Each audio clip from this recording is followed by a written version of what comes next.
वामन एकादशी भाद्रपद मास के शुक्ल पक्ष की एकादशी तिथि को कहा जाता है। वामन एकादशी के व्रत को करने से सभी मनोकामनाएं पूरी होती हैं। इस तिथि में भगवान वामन देव का पूजन अवश्य करना चाहिए। वामन एकादशी के दिन यज्ञोपवीत से भगवान वामन की प्रतिमा स्थापित कर अर्घ्य दान करने, फल फूल अर्पित करने और उपवास आदि करने से व्यक्ति का कल्याण होता है। वामन एकादशी के दिन व्रती को अपने नित्य कर्मों से निवृत्त होने के बाद भगवान वामन का पूजन करना चाहिए। इसकी पूजा करने का एक दूसरा विधान भी है। पूजा के बाद 52 पेड़ और 52 दक्षिणा रखकर भोग लगाया जाता है। टोकरी में 1 कटोरी चावल, 1 कटोरी शरबत, 1 कटोरी चीनी, 1 कटोरी दही ब्राह्मण को दान दी जाती है। इसी दिन व्रत का उद्यापन भी करना चाहिए। उद्यापन में ब्राह्मणों को 1 छाता, खड़ाऊं तथा दक्षिणा देकर विदा करना चाहिए। इस व्रत को करने से स्वर्ग की प्राप्ति होती है। वामन एकादशी को जयंती एकादशी भी कहते हैं। इस एकादशी का व्रत करने से समस्त पापों का नाश होता है। जयंती एकादशी व्रत को करने से नीच पापियों का उद्धार हो जाता है। वामन एकादशी के फलों के विषय में जरा भी संदेह नहीं है। जो भी व्यक्ति इस एकादशी के दिन भगवान विष्णु के वामन रूप की पूजा करता है, वह ब्रह्मा, विष्णु और शिव तीनों की पूजा करता है। इस एकादशी के व्रत को करने के बाद व्यक्ति के लिए इस संसार में कुछ भी करना शेष नहीं रहता। वामन द्वादशी व्रत कथा।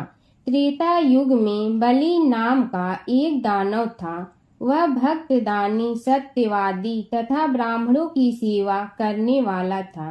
साथ ही वह सदैव ही यज्ञ और तप आदि किया करता था। वह अपनी भक्ति के प्रभाव से स्वर्ग में इंद्र के स्थान पर राज्य करने लगा। इंद्र तथा अन्य देवता इस बात को सहन न कर सके और भगवान के पास जाकर प्रार्थना करने लगे। अंत में भगवान श्री विष्णु ने वामन रूप धारण किया और राजा बलि से याचना की, हे राजन, तुम मुझे 3 पग भूमि दे दो, इससे तुम्हें 3 लोक दान का फल प्राप्त होगा। राजा बलि ने इस छोटी सी याचना को स्वीकार कर लिया और राजा भूमि देने को तैयार हो गया। ऐसे में भगवान श्री विष्णु जी ने अपना आकार बढ़ाया। प्रथम पग में भूमि, दूसरे पग में नभ और तीसरे पग रखने से पहले उन्होंने पूछा कि पैर कहाँ रखूं। इतना सुनकर राजा बलि ने अपना सिर नीचे कर लिया और भगवान विष्णु ने तीसरा पैर राजा बलि के सिर पर रख दिया। ऐसे में भक्त दानव पाताल लोक चला गया। पाताल लोक में राजा बलि ने विनीत की तो भगवान विष्णु जी ने कहा कि मैं तुम्हारे पास सदैव रहूंगा।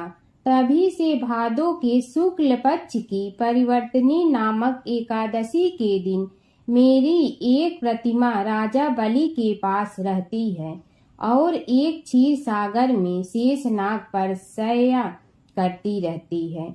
इस एकादशी के दिन भगवान श्री विष्णु सोते हुए करवट बदलते हैं। इस दिन त्रिलोकी के नाथ श्री विष्णु भगवान की पूजा की जाती है। इस दिन चावल और दही सहित चांदी का दान करने का विशेष विधि विधान है। शिव महापुराण के अनुसार पौराणिक समय में दैत्यों का राजा दंभ हुआ करता था। वह बहुत बड़ा विष्णु भक्त था। कई सालों तक उसके यहाँ संतान नहीं होने के कारण उसने शुक्राचार्य को अपना गुरु बनाकर उनसे श्री कृष्ण मंत्र प्राप्त किया। यह मंत्र प्राप्त करके उसने पुष्कर सरोवर में घोर तपस्या की। भगवान विष्णु उसी तपस्या से प्रसन्न हुए और उसे संतान प्राप्ति का वरदान दे दिया। भगवान विष्णु के वरदान से राजा दंभ के यहाँ एक पुत्र ने जन्म लिया। इस पुत्र का नाम शंखचूड़ रखा गया। बड़ा होकर शंखचूड़ ने ब्रह्मा जी को प्रसन्न करने के लिए पुष्कर में घोर तपस्या की। उसकी तपस्या से प्रसन्न होकर ब्रह्मा जी ने उसे वरदान मांगने को कहा। तब शंखचूड़ ने वरदान मांगा कि वह हमेशा अजर अमर रहे, वह कोई भी देवता उसे नहीं मार पाए। ब्रह्मा जी ने उसे यह वरदान दे दिया और कहा कि वह बद्री वन जाकर धर्मध्वज की पुत्री तुलसी जो तपस्या कर रही है उसे विवाह कर ले। शंखचूड़ ने वैसा ही किया और तुलसी के साथ विवाह के बाद सुखपूर्वक रहने लगा। उसने अपने बल से देवताओं, असुरों, दानों, राक्षसों, गंधर्वों, नागों, किन्नरों, मनुष्यों तथा त्रिलोकी के सभी प्राणियों पर विजय प्राप्त कर ली। वह भगवान श्री कृष्ण का परम भक्त था। शंखचूड़ के अत्याचारों से सभी देवता परेशान होकर ब्रह्मा जी के पास गए और ब्रह्मा जी उन्हें भगवान विष्णु के पास ले गए। भगवान विष्णु ने कहा कि शंखचूड़ की मृत्यु भगवान शिव के त्रिशूल से ही होगी, अतः आप उनके पास जाएं। भगवान शिव ने चित्ररथ नामक गण को अपना दूत बनाकर शंखचूड़ के पास भेजा। चित्ररथ ने शंखचूड़ को समझाया कि वह देवताओं को उनका राज्य लौटा दे, परंतु शंखचूड़ ने मना कर दिया और कहा कि वह महेश्वर से युद्ध करना चाहता है। भगवान शिव को जब यह बात पता चली तो वे युद्ध के लिए अपनी सेना लेकर निकल पड़े। इस तरह देवता और दानवों में घमासान युद्ध हुआ, परंतु ब्रह्मा जी के वरदान के कारण शंखचूड़ को देवता नहीं हरा सका।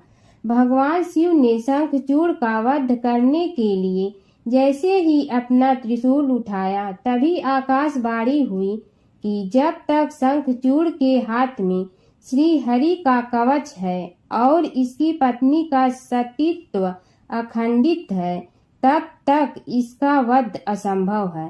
आकाशवाणी सुनकर भगवान विष्णु वृद्ध ब्राह्मण का रूप धारण कर शंखचूड़ के पास गए और उससे श्री हरि कवच दान में मांग लिया। शंखचूड़ ने वह कवच बिना किसी संकोच के दान कर दिया। इसके बाद भगवान विष्णु शंखचूड़ का रूप बनाकर तुलसी के पास गए। शंखचूड़ रूपी भगवान विष्णु ने तुलसी के महल के द्वार पर जाकर अपनी विजय होने की सूचना दी। यह सुनकर तुलसी बहुत प्रसन्न हुई और पति रूप में आए भगवान का पूजन किया, वह रमण किया। ऐसा करते ही तुलसी का सतीत्व खंडित हो गया और भगवान शिव ने युद्ध में अपने त्रिशूल से शंखचूड़ का वध कर दिया। तब तुलसी को पता चला कि वे उनके पति नहीं हैं, बल्कि वे तो भगवान विष्णु हैं। क्रोध में आकर तुलसी ने कहा कि आपने छल पूर्वक मेरा धर्म भ्रष्ट किया है और मेरे पति को मार डाला, अतः मैं आपको श्राप देती हूँ कि आषाढ़ होकर धरती पर रहें। तब भगवान विष्णु ने कहा, देवी तुम मेरे लिए भारतवर्ष में रहकर बहुत दिनों तक तपस्या कर चुकी हो। तुम्हारा यह शरीर नदी रूप में बदलकर गंडकी नाम नदी के रूप में प्रसिद्ध होगा। तुम पुष्पों में श्रेष्ठ तुलसी का वृक्ष बन जाओगी और सदा मेरे साथ रहोगी। तुम्हारे श्राप को सत्य करने के लिए मैं पाषाण शालिग्राम बनकर रहूंगा। गंडकी नदी के तट पर मेरा वास होगा। देव प्रबोधनी एकादशी के दिन भगवान शालिग्राम व तुलसी का विवाह संपन्न कर मांगलिक कार्यों का प्रारंभ किया जाता है। हिंदू धर्म मान्यता के अनुसार इस दिन तुलसी शालिग्राम विवाह करने से अपार पुण्य प्राप्त होता है।